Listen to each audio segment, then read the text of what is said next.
Truth is, I thought it mattered. I thought that music mattered. So as of recording this video, I have 100 subscribers, and we're just coming up on the 1 year. This video will be my 1 year anniversary video. So pretty cool. I'm gonna do something a little bit different here. I want to talk about the Eucharistic Encounter that we had here. This event that happened in Tampa over the weekend. I was there.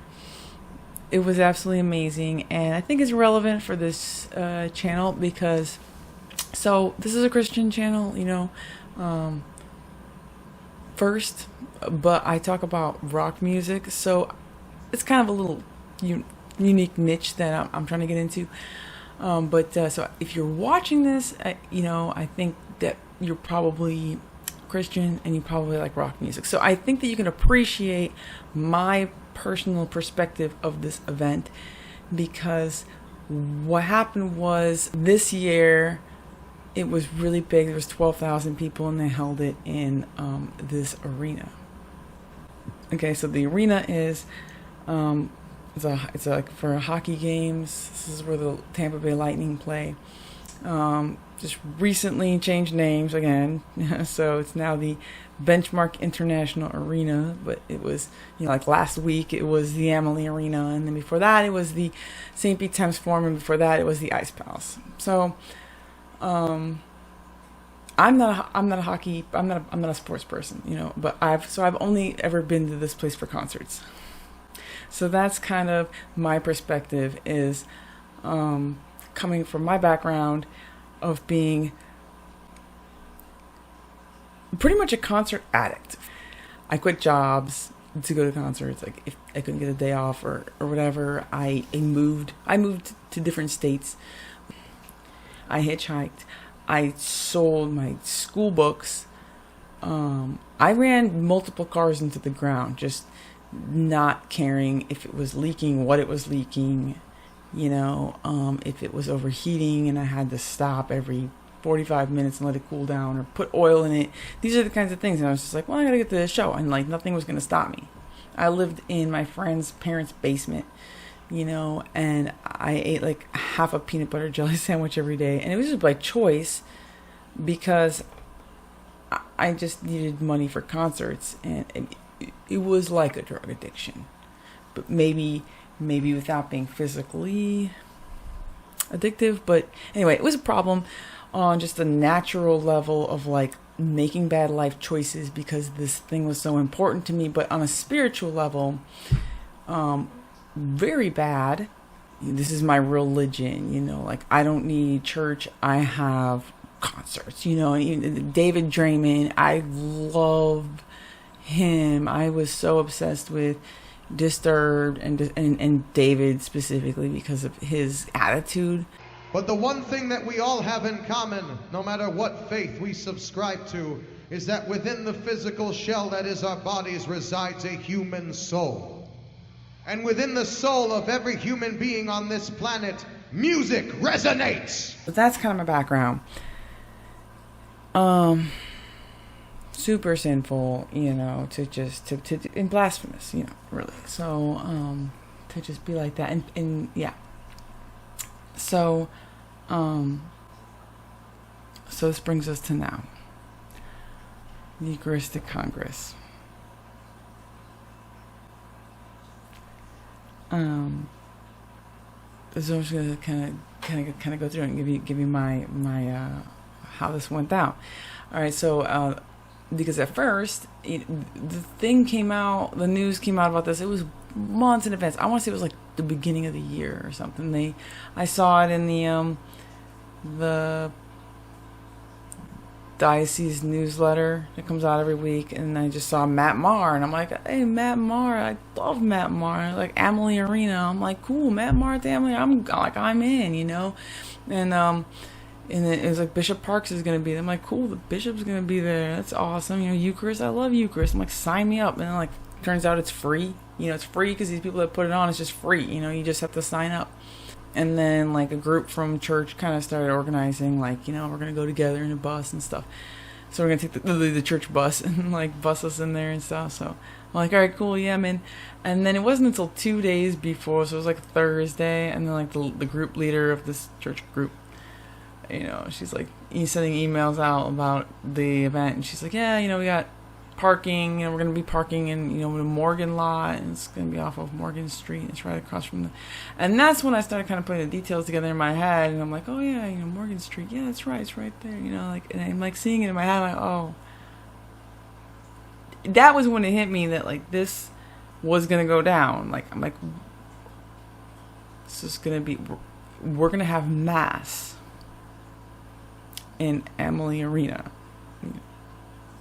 formerly, the Vice Palace, and like, this is the place where I saw many concerts, and this is like the place where like the big bands that come to town, play. I seen Aerosmith there, I seen Leonard Skinner there, seen AC/DC there, seen Creed there, I think maybe a couple of times. Seen Shinedown open up for Creed when they were just a little baby band back in 2002, 2003. Seether, 98 Rock puts on their Rock Fest every year. Seether plays, I think, like every year, it seems like. 3 Doors Down. I've been backstage, I've been side stage.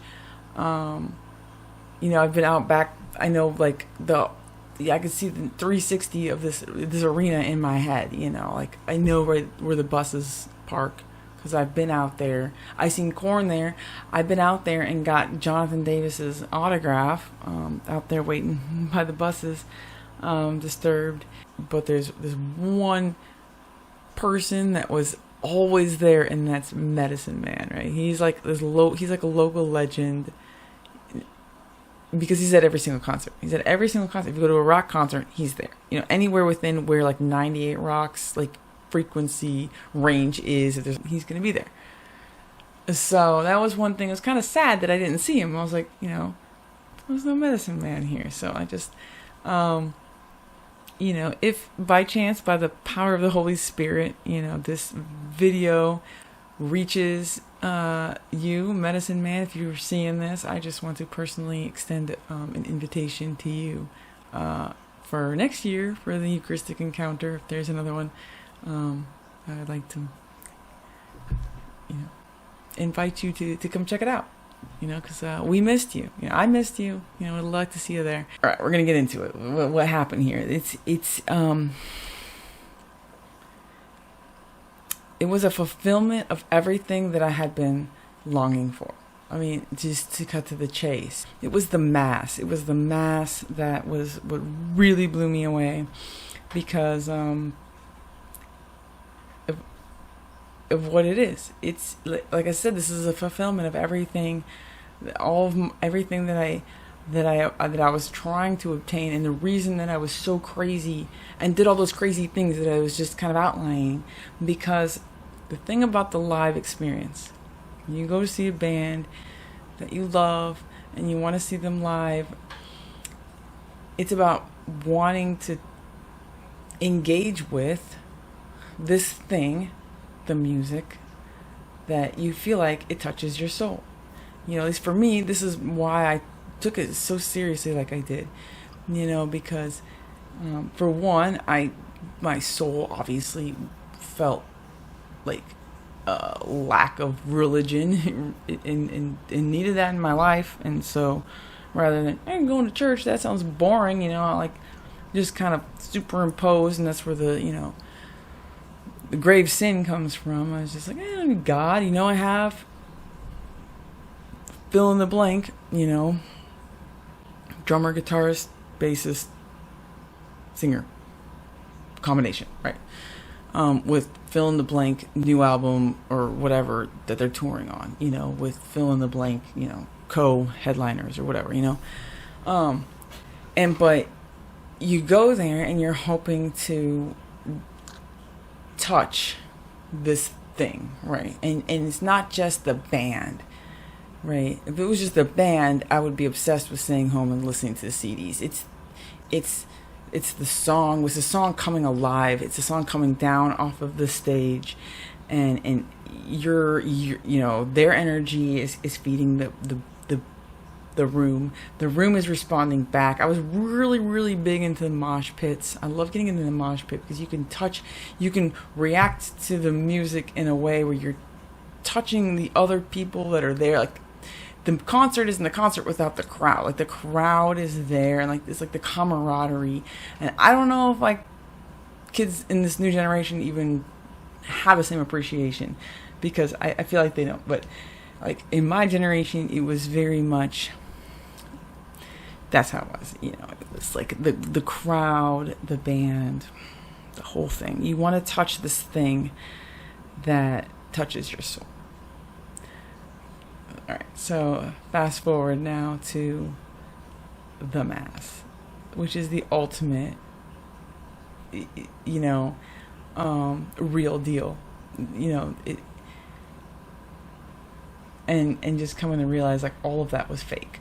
All of that was fake Monopoly money. It was fake Monopoly money of this real thing where Jesus makes himself present in the Eucharist, in the bread and wine, and then he comes down from the altar and is distributed out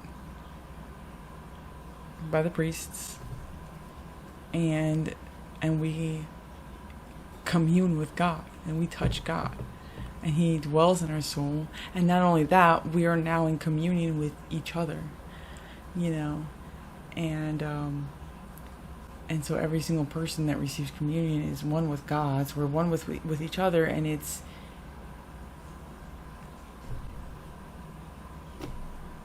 heaven on earth. This is what I was longing for all of those years, you know. But seeing it play out in that same space, I was just so. All right, so beginning. Let's start from the beginning.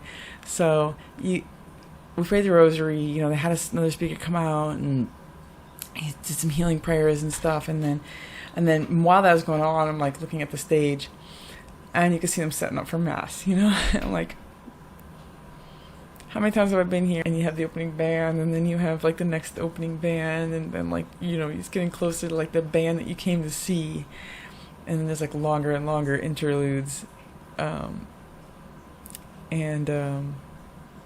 then you see, you know, your band's equipment. You see the roadies that you know, recognize, you know, that you've seen like probably last night in another town, or, you know, whatever. That's in my case because I'm, you know, a nut. And you see them setting up, you know, your band's equipment, and you're like, yeah, they're coming on next, you know. But this time it was an altar. And the lady was out there lighting the candles. I'm like, here we go. Like, this is gonna be amazing. And then like this video, I can't stop watching it. And you gotta have the sound on. It's so beautiful. The singing, they did such a good job.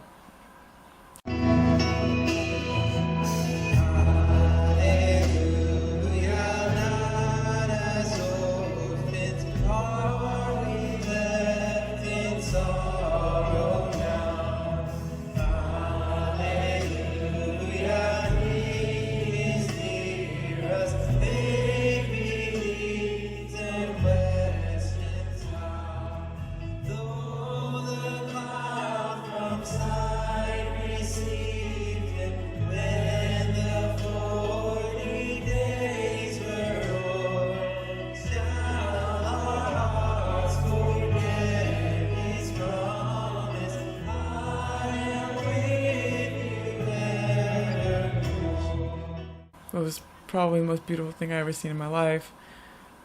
You know, we have our seminarians. They're leading it and holding the cross and coming through the crowd, holding the cross up high, and followed by all our dear, beloved priests of the diocese. You know, and they have that spotlight on them, and it's just like this light coming into the arena. And for me, it was like my history. I mean, everybody has like their sinful past, and not to say that there's not anything else sinful that I did in my life, but this is number one. This is the first commandment, and I broke it badly, you know. So I'm like, you know, it weighs heavy on me.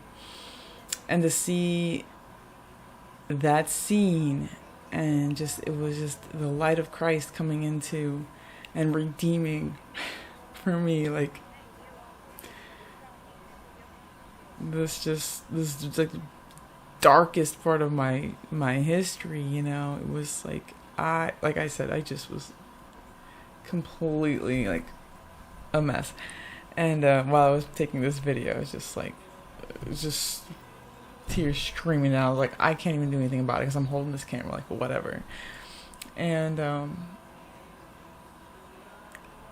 I'll tell you, the mystery of the resurrection never made so much sense to me, like, then in this moment, and just to see it as like Jesus was dead in the tomb, you know, and it was like, that was my tomb, that was my grave, you know, I was spiritually dead. He was with me, but, you know, it was like that grave, I guess, you know. So, and this was the resurrection. Like, nobody was holding a Paschal candle, but they could have been. They may as well have been in my eyes, because that's what it felt like. Bringing what they brought, which was like the barrage of priests, you know, and the good book, you know, and holding it up high, and the music and everything, and bringing it into that space, you know. And then the bishop comes out, and then we say mass, you know, and the next thing you know, Jesus is on stage. We do read from the Bible. So the first part is the liturgy of the word, and this was also incredible. I should not skip over this. 25th Sunday in Ordinary Time. Luke chapter 16 verses 1 through 13. But I will just skip to the end here. No servant can serve two masters. He will either hate one and love the other, or be devoted to one and despise the other. You cannot serve both God and mammon. The gospel of the Lord.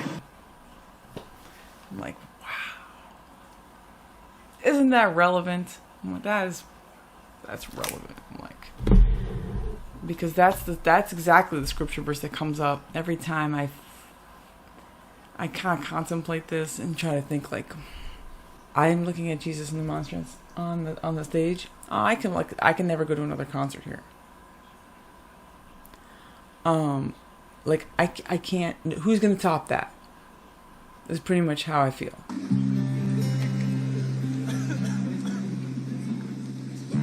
I'll bring you more than a song, for a song in itself is not what you have required.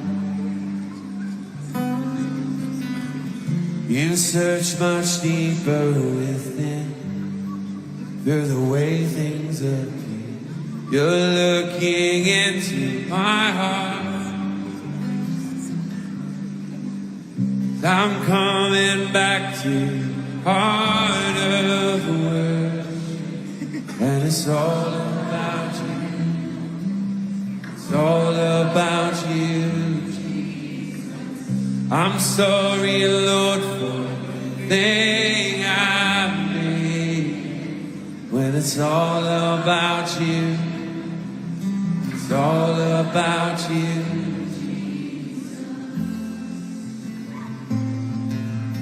Just invite you to take a second and consider those words.